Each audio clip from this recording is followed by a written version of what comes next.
walaalayaal dhammaan muwaadiniinta qiimaha badan ee Ilaahay ka dhaliyay jamhuuriyaddeena Soomaaliland walaalayaal wuxuu Alla inagu simay maalintan taariikhiga ah oo aynu in badan u soo halgamaynay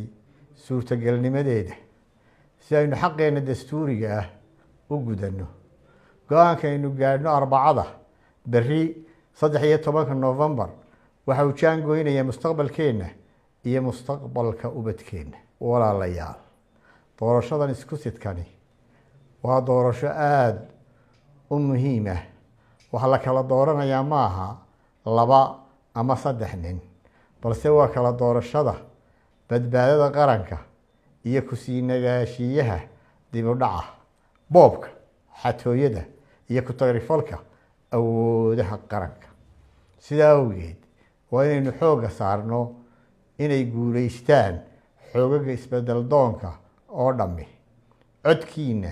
aan ogahay in aad isbedelka siinaysaan ayaana guusha keenaya idamka Alle haddii uu madow ka galo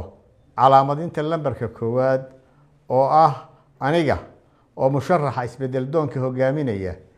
iyo lambarka ururka ama xisbiga aad soo saarayso ku wargeli gudoomiyaha goobta inuu ku caawiyo adiga oo marag uga dhigaya goob joogaha xisbiga wadani iyo dhammaan isbahaysiga ee goobta jooga muwaadin haddii aanad weli hubsan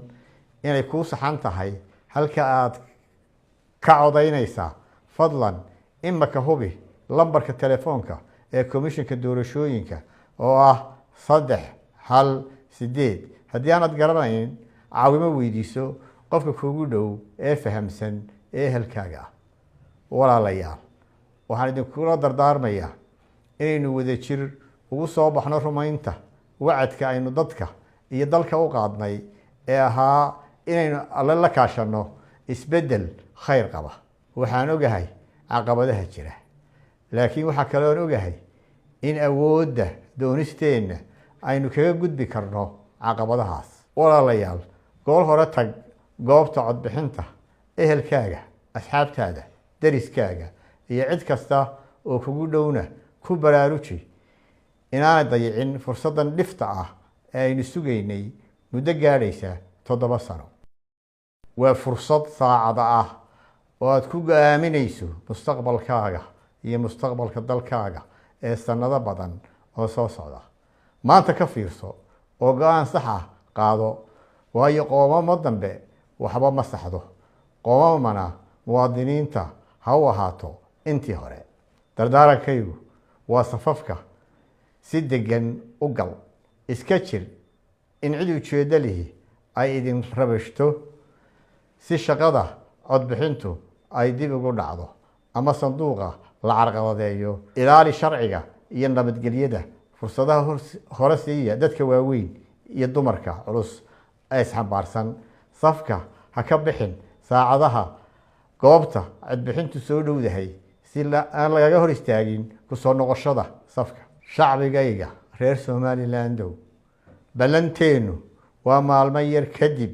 iyo guushii aynu ku dhisno qaran aynu wada leenahay oo aan la kala nahayn qaran loo kala abtirin dadkiisa qaran aan cadow iyo shisheeye lagu sheegin dadkiisa qaran aan dhaqaalihiisu hagaasin qaran dib u soo celiya qabkeennii iyo sumcadeennii gobolka